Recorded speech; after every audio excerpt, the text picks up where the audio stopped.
Ọhaneze ndị Igbo ekenekwa m unu n'ụbọchị nke taata ọzọ kwa asị m ebe onye nọ na-ene n'anyị na-aṅụ udo dịlu nwoke udo dịlu nwaanyị ndụ azụ ndụ mmiri biko ka ebe ọbụla isi enweta vidiyo asị m na udo dịlu onye ọbụla nna m Jpac kwakpo n'ọnụ 2023 sikwa na-aṅụ na ndị mmadụ na-misunderstand ya na the battle he's fighting is not fighting against Igbo tradition. Ihe ọ na-anọkwa n'ọbụ na ndị si na ha bụ dibịa wa na ha nọ n'ime dibịa na-eme mpụ. Ekwu m ekwu n'mgbizi na ihe dịkwanụ bụ oke dịkwanụ bịa ogene. Ọ bụghị pụta ha na-ataki pastọ jikwa wee mee nke ọzọ. Ichefuza na ebe ahụ ị na-asị ndị mmadụ na-akpute come back to that tradition, come back to the root. Ndị na-practice omenala dị 100 sọsọ mmadụ na-abụ mmụọ ito na-eme ma ihe bụ ọdịnala. Because that people should stop this sarcasm of thinking na ọ na-anụsa ndị Igbo tradition ọgụ na ọ bụrụ ihe o bu n'obi. Nọkwa na ha na-achụgoda mbụ dibịa anya nzu na nwere ihe ha ya emeta ya na ọchụ nwa ọkụkọ nwa ada na nwa ọkụkọ nwekwana nwa ọsọ na ndị sị na ha nwere 220 something demons na ndị sị na ha nwere alụsị na-apụ apụ mmụọ na-apụ apụ. Ọpụpụ hapụ ejiri nwekwa Jpac na wezie ndị mmadụ abịa kpọrọ ya ọkpụrụ akpụkwa na ya bụ na ha emekarị ya nene ya ihe ọma na ihe ahụ the highest promotion ọ bụla mfugo so far. Biko nenenụ online nwoke ebe otile ọrụ na one or two things concerning the online saga still na-aga on na internet. Ngwanụ nenenụ vidiyo. Ndị banye kedekwa m nke echi ya zere afọ bụ Maazị Jpac okwu anyị ọnụ okwu akpụ n'ọnụ 2023 yes anakpubere ọmụ adịm anakpu maka gịnị na egwu ka na-ebido Chijioke gbara efogoro egwu wee sị ana m anakpu ma na egwu ka na-ebido na mba ga na-abara agụ na anya pụrụ agụ nọ n'ọsọ na Chijioke nwaonye atadị akarịghị egwu na agarịghị egwu a na-eti eti maka gịnị ala music na ọ bụ nke mụ maka gịnị ife nwere ndị nwere n'ụwa ahụ yes ife ji wee biri egwu a by Chijioke gbara efogoro ka m wee kụziere unu ife. Call me anything you want to call me Jpac, call me J5, call me Jpanty, call me J idiot, call me J Abamu, call me anything. Talk anything you want to say. Oh, good one, okay. Oh, good morning, how are you? The last thing I will do is to reply you and to tell you all sort of words. No, I cannot reply you because I know that you are my brother. I will still need you tomorrow. And you say actually need me tomorrow. So what I'm saying, a lot of people have been saying, Jpac, you went to Igbo 100 days, I'm fasting, and they said I'm fasting 100 days. But I still ask him Kamruoka. Magaragana na Africa Buzoga Mboya when Isi, and they ask a Gambia and I want to more Soroka. Ganjagane 100 days ending of the Igbo fasting and prayer.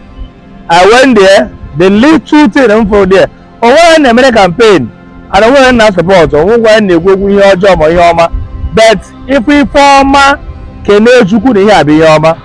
Abraham come on, or you know, man, I'm been not there when I felt a lot of people about 300 and something medical practitioners, medical doctors and nurses, professionals, both surgeries, but then are free.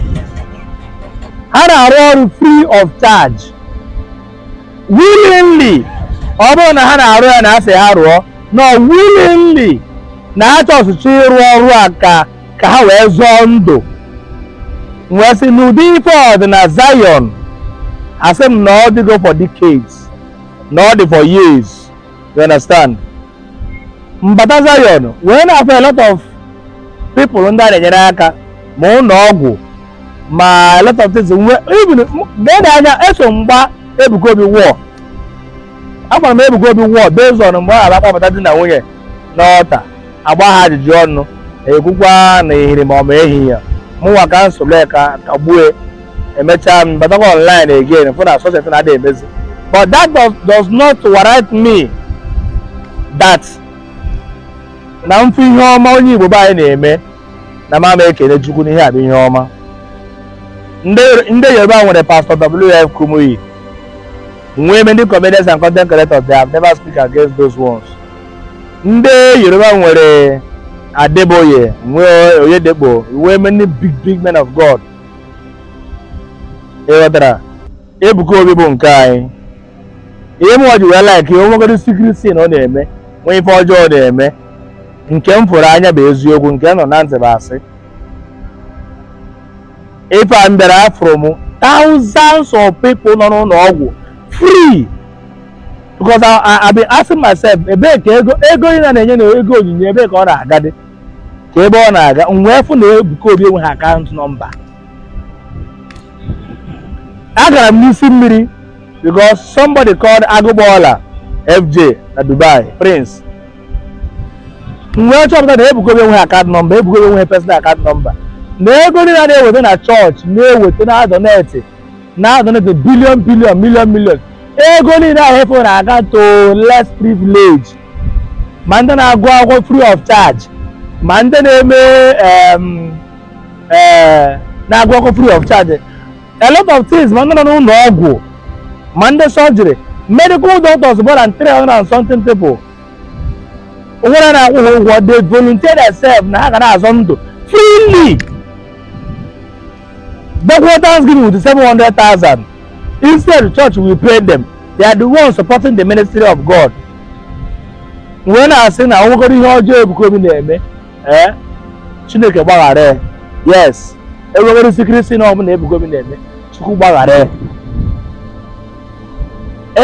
Even if become na katara ntu aye na ebe akwa. Na ndị ahụ enyere aka dị ka aja. Mana asị na onye na mmadụ nsọ na anụ isi eze. Whatever you see on social media is not the way it is. When you see that person physically, you will know na onye a bụ ife a na-eche ọ bụ ka ọ bụ, ka ọ bụrụ ife a ka ọ bụ. I went there to survey, to nene, ka nyocha, ka mana ife a na-afụ na social media na real. Mbata dị wee fụ na ndị a na-enyere aka karịrị members of the church. So you will take 3 billion na church self. Ozuhu n'ihe ndị a na-enyere aka. Anybody working there, they are working doing it freely, wholeheartedly. And the young man that that is like he is building the economy of Lagos State. That is high time he will move all these things and they made to southeast. Oh, immediately they made the pronunciation, they made the announcement that they move all this program to southeast. That was when age we had to highest money because Nipa they build the Lagos State government. First time I move out of here go, the revenue and the allocation and whatever, all the much. Also no be able to tell Ndi Igbo. Ade Enugu, Anambra or Imo State. So when I see Ndi ka nkoechiri mege de kozere, people na ajum say mu Jpac ije Zion. Na ga habu Ndi Igbo aka. Jeba Zion. Onwere onye hapụrụ aka tomorrow. Ebuka Obi na fe ya gida. Megwe ife na adịrị okay.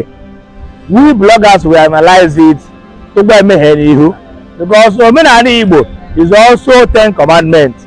Maka 10 commandments bụ egbu n'ọchụ, ara na nwunye mmadụ, emere nke a, akwa na iko, emere 10. The same thing with onye chiri ọzọ. Ị ga-emekwa all those things niile bụ 10 commandments enyere Moses n'aka. All ha na-abụ similarity. Kama ọ depend on different belief. When I say na nwoke ya dị nwaanyị ga-adị. Aha m Maazị Jpac okwu anyị ọnụ. Ọ bụ na ị chọọ tụfuo m. Mana ebe na ya ga atụfu n'okwu ọnụ m. Ndewo.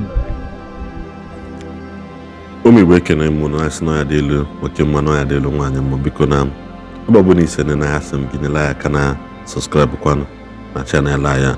Na-agbela notification nke nwanne m nwoke, nwanne m nwaanyị. Egbecha ya subscribe wala na this channel. Wela anyị tila aka na comment section gị like ya like this video. O nwekwana ike na-aga viral na-eshare video anyị ka ndị ọzọ sorokwa gị na-afụ n'ihu na-afụ na efere mba ụwa ya na nwanne na adịla onye ọbụla na mma biko. Ebe ọ bụla na-afụ iru m mgbe ọbụla asị m na ihu ọma ya na-akpọ gị na-asị na ka ọ dịrị Igbo mma, dịrị ihe niile na-ejere Igbo ozi mma. Anyị nwere mgbe ọzọ.